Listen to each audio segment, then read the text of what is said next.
آج بلکہ کئی عرصے سے مسلمانوں کے دامنگیر مسئلہ ہے اور انتہائی اہمیت کا مسئلہ ہے۔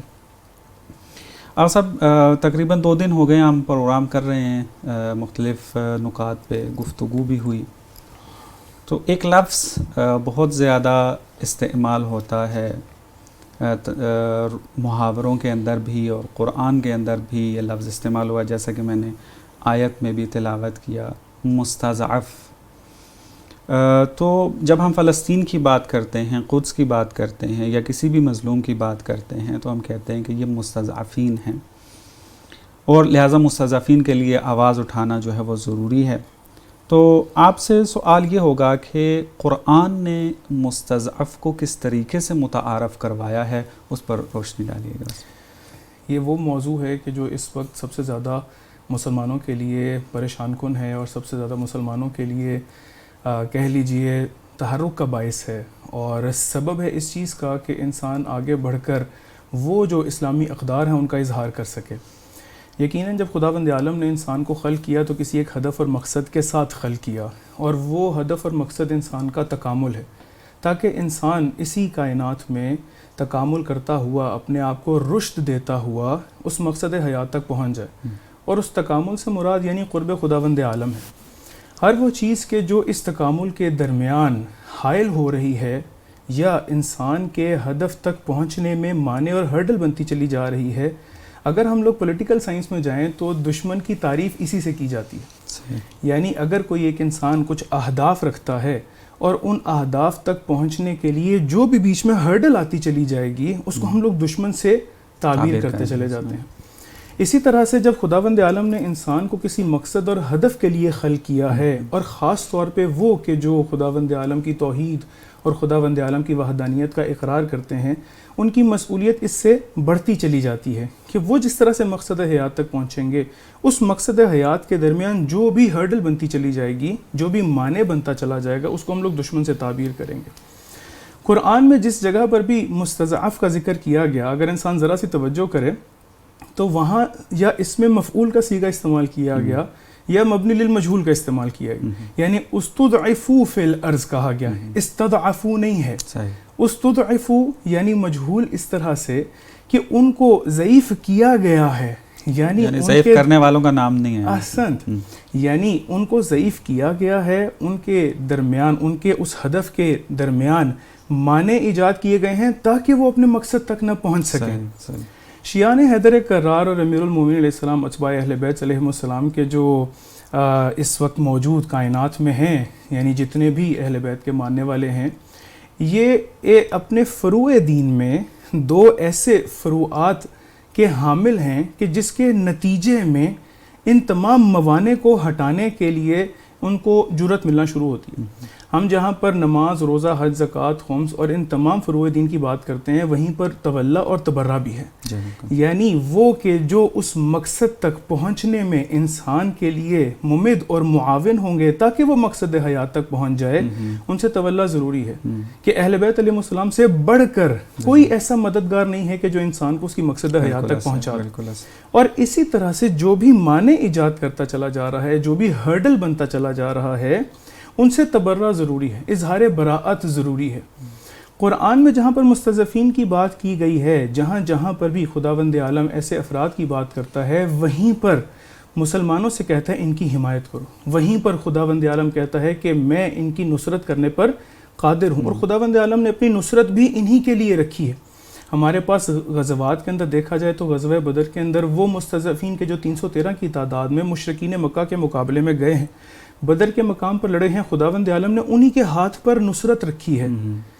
اس کائنات کے اندر خداوند عالم کی کچھ سنتیں حاکم ہیں، کچھ ایسے قوانین حاکم ہیں، کچھ ایسے اصول حاکم ہیں کہ جن کے تحت یہ کائنات چل رہی ہے، اور یہ ایسی سنتیں ہیں پروردگار کی کہ جس کے اندر کبھی بھی تبدیلی واقع نہیں ہوئی۔ جس طرح سے سورہ فتح کے اندر پروردگار فرماتا ہے سنت اللہ التی قد خلت من قبل ولن تجد لسنت اللہ تبدیلا، کہ یہ اللہ تعالیٰ کی ایسی سنتیں ہیں کہ جن کو پہلے سے تم جاری ہوتا دیکھ رہے ہو، اور اس کے اندر کبھی بھی کسی قسم کی کوئی تبدیلی نہیں ہوگی۔ جس طرح سے اس کی اگر مثال دی جائے کہ سورج جس طرح مشرق سے طلوع کرتا ہے اور مغرب میں غروب کرتا ہے، یہ ایک پروردگار کی سنت ہے کہ ہمیشہ وہ مشرق سے طلوع کرے گا اور مغرب میں ہی غروب کرے گا. آپ جب کسی سیب کا بیج بوئیں گے تو وہ سیب کا تناور درخت بننے کے بعد ہی اس پر سیب ہی لگے گا. یا گندم کا اگر آپ بیج بوئیں گے تو اس سے گندم کا خوشہ ہی اگے گا. یہ پروردگار کی سنتیں ہیں اس کائنات میں کہ جو حاکم ہیں. اسی طرح سے اگر انہی سنتوں کا مطالعہ کرنے کے بعد انسان ان مستضعفین کی جانب دیکھنا شروع کرتا ہے تو دیکھتا ہے کہ یہ وہی مستضعفین ہیں کہ خداوند عالم جن کی نصرت کی بات کرتا ہے, جن کی مدد کی بات کرتا ہے. مستضعفین کہ جن کے اس مقصد حیات کے درمیان روڑے اٹکائے گئے, معنی ایجاد کیے گئے تاکہ وہ وہاں پر نہ پہنچ سکیں, اس مقصد حیات تک نہ پہنچ سکیں. امیر المومنین علیہ الصلوۃ والسلام کو خداوند عالم نے اس کائنات میں ہدایت کے لیے مبعوث کیا, ولایت کے ساتھ مبعوث کیا, امامت کے ساتھ مبعوث کیا تاکہ انسان کو اس طرف ہدایت کر سکیں. جو بیچ میں معنی بنتا چلا گیا بس سمجھتے چلے جائیں کہ وہ درست کام نہیں کرتا چلا گیا. اسی طرح سے آج کا انسان چاہتا ہے کہ خود کو سکون ملے, آج کا انسان چاہتا ہے کہ خود کو حریت کے ساتھ اس تکامل تک پہنچانے کے لیے آمادہ کر سکے. اس کے اندر خدا نے تمام صلاحیتیں رکھ دیں تاکہ وہ اس تکامل تک پہنچ سکے. اس کے اندر جو معنی ایجاد کرنے والی جتنی بھی افراد ہیں, جتنی بھی شخصیات ہیں, ان کو ہم لوگ دشمن سے تعبیر کریں گے, اور وہ افراد ہیں کہ جو باعث ہیں کہ یہ مستضعفین ٹھہرے ہیں. دوسرے جانب خداوند عالم ہمیں انہی مستضعفین کی نصرت کرنے کا کہتا ہے. ہم امیر المومنین علیہ السلام کے چاہنے والے, جب امیر المومنین علیہ السلام وصیت کرتے ہیں, مکتوب نمبر 31 نہج البلاغہ میں سید رضی نے اس کو لکھا بھی ہے, یعنی وہاں پر مرقوم بھی ہے یہ مکتوب. اس میں جب وصیت کرتے ہوئے امام حسن مجتبیٰ علیہ السلام کو فرماتے ہیں کہ آپ تقوی اختیار کریے, اور تمام نصیحتوں کے بعد امام حسن و حسین علیہ السلام کو وصیت کرتے ہیں کون للظالم خصما وللمظلوم عونا, ظالم کے ہمیشہ دشمن بن کے رہنا اور مظلوم کے ہمیشہ حمایتی بن کے رہنا, مظلوم کے ہمیشہ ساتھ دیتے ہوئے رہنا. اس دنیا میں جب انسان نگاہ کرتا ہے وہ کون سے افراد ہیں, یہ وہی مستضعف ہیں کہ جن کو ضعیف کر دیا گیا, کہ جن کو مظلوم ٹھہرایا گیا اس دنیا پر, ان کے اوپر ظلم کیا گیا تاکہ وہ رشد نہ کر سکیں, تاکہ وہ تکامل نہ کر سکیں, تاکہ وہ کمال تک نہ پہنچ سکیں. یہ مفہوم بہت وسیع ہے, یعنی خود مستضعف کا مفہوم بہت وسیع ہے. ہم لوگ صرف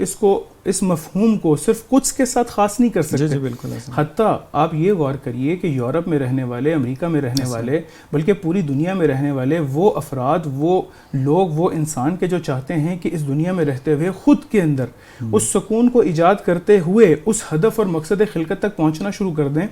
یہی افراد کہ جن کو ہم لوگ صہیونیوں سے کبھی تعبیر کرتے ہیں, کبھی کسی اور نام سے تعبیر کرتے ہیں, یہی ان کے آگے معنی بنتے چلے گئے, یہی ہرڈل بنتے چلے گئے, جس کے نتیجے میں یہ مستضعف ٹھہرے, مقصد حیات تک نہ پہنچ سکے,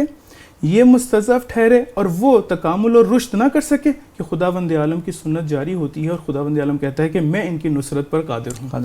آپ کی اس بات سے مثلا ایک اور چیز جو سمجھ میں آ رہی ہے, مستضعف اس انسان کو کہیں گے کہ جو سعادت کے راستے میں گامزن تو ہے لیکن رکاوٹیں اس کو آگے نہیں بڑھنے دے رہی. بالکل ایسا ہی ہے. یعنی ہم پس اس کے مطابق ہم یہ کہہ سکتے ہیں کہ وہ انسان کے جو راہ سعادت پہ کا راہ ہی نہیں بنا ابھی تک, تو رکاوٹیں اگر موجود بھی ہیں تو اس کو ہم مستضعف کے زمرے میں نہیں لے سکتے اس میں. بالکل درست ہے. یعنی ہم لوگ وہی مستضعف, یعنی ہر وہ انسان, حتیٰ ہم لوگ اس مستضعف کے اندر صرف اور صرف مسلمانوں کو بھی شامل نہیں کر سکتے. یعنی ہم لوگ کہیں کہ صرف شیعہ حیدر کرار ہیں, یا پھر صرف مسلمان ہیں, یا اتباع اہل بیت علیہ السلام ہیں کہ جن کو ہم لوگ مستضعف کہیں گے. نہیں, بلکہ تمام انسان. اسی وجہ سے تو ولی امر مسلمین خود رہبر معظم انقلاب جب یورپ کے جوانوں سے مخاطب ہوتے ہیں تو ان کو دعوت دیتے ہیں قرآن کے جانب, ان کو دعوت دیتے ہیں ہدایت کی, ان کو دعوت دیتے ہیں اس تکامل کی, اس رشد کی, ان کو مقصد حیات سے آگاہ کرتے ہیں.